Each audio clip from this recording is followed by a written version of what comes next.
Rhythm taking control, chasing dreams. Heartbeat sing, we're one. Heartbeat sing. Fala galera, bem-vindos ao Polêmicas Filosóficas Eu No Dual. Aqui quem fala é Alisson Santos e como vocês já sabem, aqui encontram informações sobre os mais diversos e variados assuntos, como história, filosofia, cultura, música e atualidades.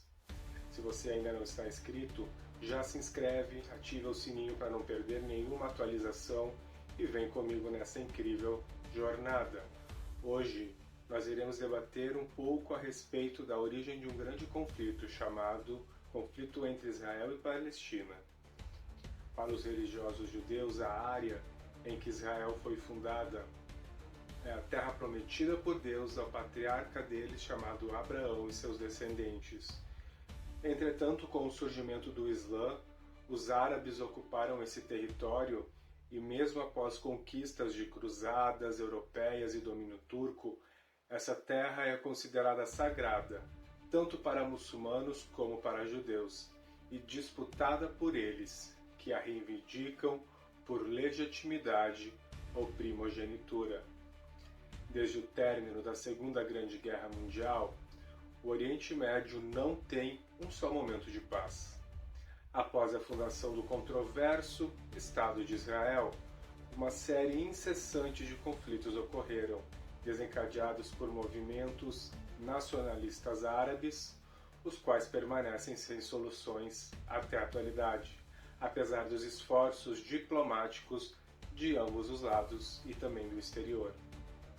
É a partir dessa perspectiva de um território envolvido por longo tempo num conflito político, religioso e étnico, que se pretende refletir sobre a turbulenta relação histórica israelense-palestina. Para se atingir o fim desta discussão, eu dividi o presente episódio em 5 capítulos, sendo eles a primeira, origem histórica dos povos hebreus e árabes, a segunda, a ideia da criação do Estado de Israel, uma promessa de Deus, a terceira, o movimento sionista, o quarto, o mandato britânico na Palestina, e o quinto, Palestina e Israel, dois povos numa terra em um interminável conflito. Origem histórica dos povos hebreus e árabes. A história dos hebreus é fortemente centralizada em sua religião. É impossível estudar a história desse povo sem compreendê-la. O meio tanto social quanto econômico, cultural e também político dos hebreus e posteriormente judeus são completamente influenciados e interligados com a religião, fazendo com que esse povo seja identificado a partir das características da religião judaica. A narrativa religiosa sobre a origem do povo árabe e judeu explica o seguinte: Abraão era um patriarca escolhido por Deus e que havia recebido uma promessa de habitar uma terra em que ele e sua descendência iriam prosperar grandemente. Todavia, sua esposa Sara era estéril e ela oferece Agar, sua escrava egípcia, a Abraão, para que ela pudesse dar a ele um filho. Dessa união nasceu Ismael, que daria origem ao povo árabe. Após um milagre, Sara consegue engravidar de Abraão e concebe a Isaque, filho legítimo, que dará origem então ao povo hebreu ou judeu. Para os principais filhos de Abraão, ou os patriarcas, Deus então continua a lhes afirmar a mesma promessa de que viveriam em uma terra que emana leite e mel e alcançariam a plenitude. Essa promessa gerou uma convicção religiosa entre os judeus. Eles eram um povo escolhidos por Deus com uma determinada missão e eram predestinados a pertencer a essa terra prometida. Desse modo, essa promessa fundamentada numa visão religiosa seria o fator decisivo que promoveu diversos conflitos entre esses povos que perduram até a atualidade. 2. A ideia de criação do Estado de Israel, uma promessa de Deus. O território prometido por Deus aos hebreus não estava desocupado quando eles lá chegaram, ou seja, Para ganharem aquele ambiente, aquele território, eles tiveram que lutar, eles tiveram que batalhar e guerrear. A conquista do território prometido por Deus passou a ser o objetivo de vida desse povo, seria sua missão. Vale destacar que esta terra prometida é um território que possui sua demarcação, seus limites e suas fronteiras feitas por Deus e estão descritos na Bíblia. Apenas o povo escolhido seria digno a pertencer ao território demarcado por Deus, e até mesmo os que ali estavam estabelecidos eram considerados intrusos. Fica evidente também uma certa ideia de intolerância com a religião e a cultura de outros povos. Ainda hoje, o tão almejado território é motivo de conflitos e faz com que o povo escolhido lute batalhas eternas pelo santo território. O objetivo principal da nação judaica é conquistar todo o território demarcado por Deus, que, segundo sua tradição, são herdeiros por direito, por serem filhos de Abraão e seguidores das leis de Moisés. Acreditam que só possuirão a felicidade plena quando adquirirem todo o território e ali se estabelecerem, assim como Josué fez após peregrinar pelo deserto.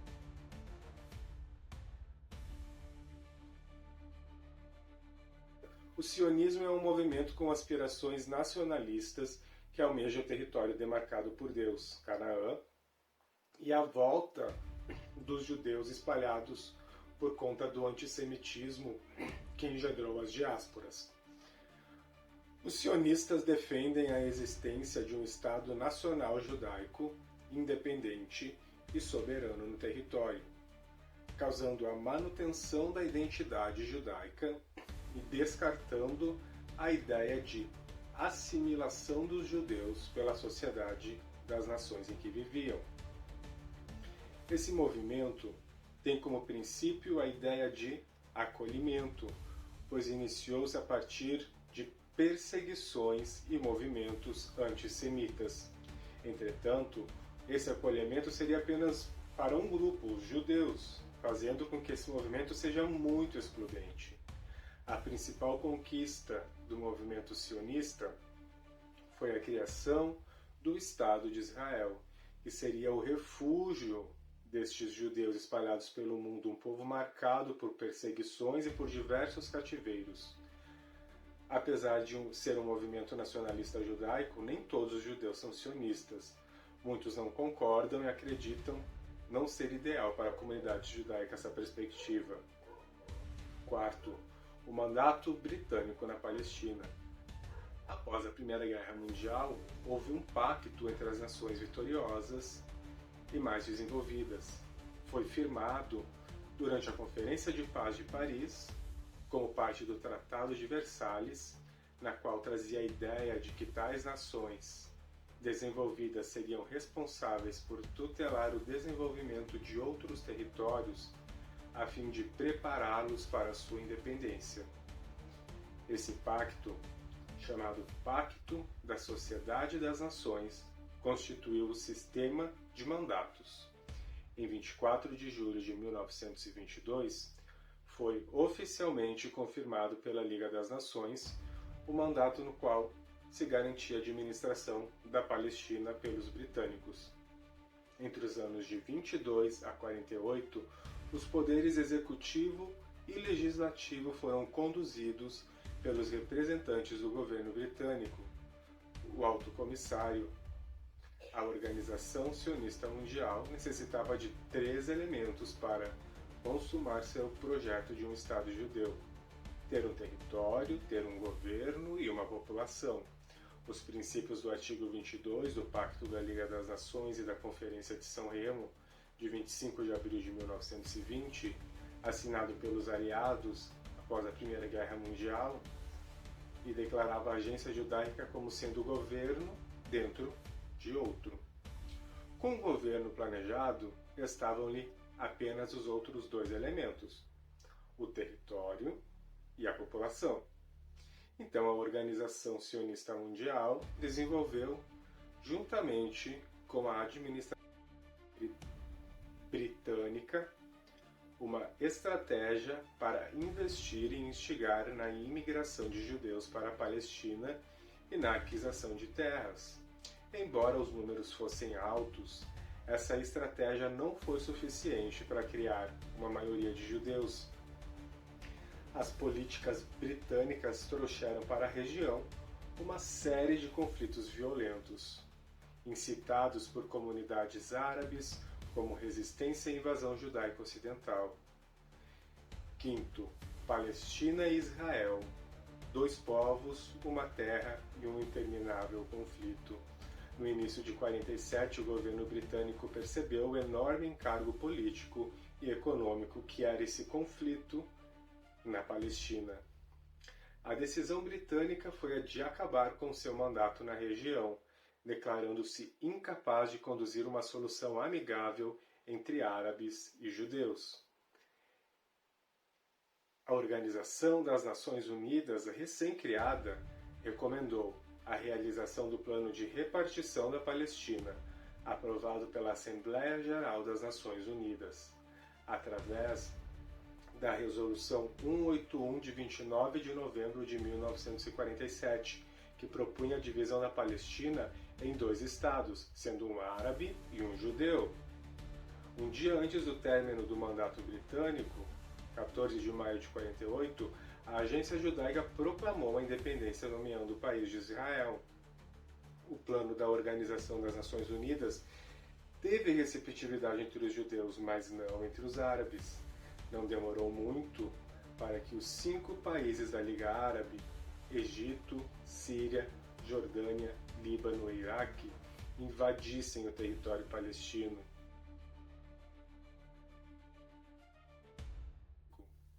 Sob o anterior mandato britânico, tendo início a Guerra Árabe-Israelense em 1948. No primeiro cessar-fogo, após um ano de combate, estabeleceu-se uma fronteira temporária conhecida como Linha Verde. Territórios da Jordânia tornaram-se conhecidos como Cisjordânia e Jerusalém Oriental. A chamada Faixa de Gaza ficou sob o controle egípcio. Nos primeiros anos do Estado de Israel, o movimento sionista dominava a política do país. Houve migração maciça dos sobreviventes do Holocausto e de judeus perseguidos em terras árabes. Fixaram-se em cidades-tendas no território israelense. A militância contra Israel logo começou, e durante a década de 50, ela acontecia especialmente a partir da Faixa de Gaza, região esta sob controle do Egito. Ao longo dos anos, os países árabes não quiseram manter relações diplomáticas com Israel. Já em 67, Egito, Jordânia e Síria enviaram tropas até as fronteiras israelenses. Forças de paz das Nações Unidas foram expulsas da região. Houve bloqueio do acesso israelense ao Mar Vermelho. Israel entendeu todas essas ações como uma declaração de guerra e deu início à conhecida Guerra dos 6 Dias. Sua vitória foi decisiva nesse conflito. Israel conquistou regiões muito estratégicas: Cisjordânia, Faixa de Gaza, Península do Sinai e as colinas de Golã. As fronteiras de Israel foram alargadas com essas conquistas obtidas na beligerância contra a Jordânia, Egito e Síria. Foi a vitória total de Israel que decidiu ficar com os territórios como garantias. O fracasso dos Estados Árabes na guerra levou à projeção de organizações não estatais árabes no conflito. A mais destacada foi a Organização de Libertação da Palestina, OLP, que tinha por lema a luta armada como única forma de libertar a pátria. Grupos palestinos iniciaram uma onda de ataques contra israelenses. Em 1973, no Yom Kippur, dia sagrado do calendário judaico, as forças do Egito e da Síria lançaram um ataque surpresa contra Israel. Mas não tiveram sucesso, porque as tropas israelenses foram capazes de repelir as investidas desses estados árabes. Ainda na década de 70, Israel e Egito fizeram um acordo de paz. Israel retirou-se da península do Sinai e aceitou iniciar negociações sobre uma possível autonomia para a Palestina em toda a linha verde. Entretanto, esse plano nunca foi executado na realidade. Já na década de 80, Israel lançou um bombardeio contra o Iraque, na chamada Operação Ópera, suspeitando que o país estivesse desenvolvendo armas nucleares. Nessa mesma época, Israel também interveio na guerra civil libanesa, desabilitando as bases da Organização de Libertação da Palestina, que, em reação, lançou mísseis contra Israel. A primeira intifada, um levante popular palestino, uma rebelião das pedras, eclodiu em 1987, com ondas de violência deflagradas nos territórios ocupados. Ao longo dos anos seguintes, os atos de violência só se intensificaram entre palestinos e israelenses. Essa Revolução das Pedras começou de maneira espontânea e foi uma surpresa para ambos os lados. Vale dizer, para o Estado e para a própria Organização de Libertação da Palestina, o Jihad Islâmico foi ultrapassado pelo Hamas, movimento de resistência islâmica. Com fundamento muito religioso, para o Hamas o judaísmo quer asfixiar o Islã. Para os seus jihadistas, enquanto terra de Deus, a Palestina entrega o dar ao Islã, ou seja, é a casa do Islã. E os palestinos não podem, de maneira alguma, abrir mão de qualquer pedaço da terra dessa casa. É preciso estabelecer um Estado Islâmico na Palestina. A ideologia do Hamas entende qualquer negociação política com Israel uma traição contra o Islã. Ao longo da década de 90, que se iniciaram as tratativas de paz, os representantes políticos de Israel e Palestina subscreveram um acordo de paz na Noruega, dando à Autoridade Nacional Palestina a prerrogativa de administrar partes da Cisjordânia e da faixa de Gaza. A intenção israelense era assegurar o direito de Israel ser reconhecido como Estado pelos palestinos, bem como acabar com a escalada do terrorismo. Todavia, os acordos de paz foram violados por diversos conflitos. Acordos propostos por Israel foram rejeitados pela Autoridade Nacional Palestina e Yasser Arafat. E em 2006, com os acordos de paz fracassados, o Hezbollah decidiu fazer um intenso ataque de artilharia a comunidades judaicas da fronteira norte de Israel, inclusive tornando prisioneiros soldados israelenses, o que levou a uma outra guerra no Líbano. Desta vez, o cessar-fogo foi mediado pelo Conselho de Segurança das Nações Unidas. Depois desse episódio, variados conflitos estouraram na região. Todavia, isso seria assunto para aprofundarmos em futuros episódios. De momento, eu espero que tenham gostado deste breve resumo que acabo de lhes apresentar. Agradeço pela atenção de todos. Não deixem de curtir, compartilhar e comentar o meu canal para apoiar o meu trabalho. Até o nosso próximo encontro, até a nossa próxima aula. Rhythm taking control, chasing dreams. Heartbeats sing, we're one. Heartbeats sing, we're one. Dance, life.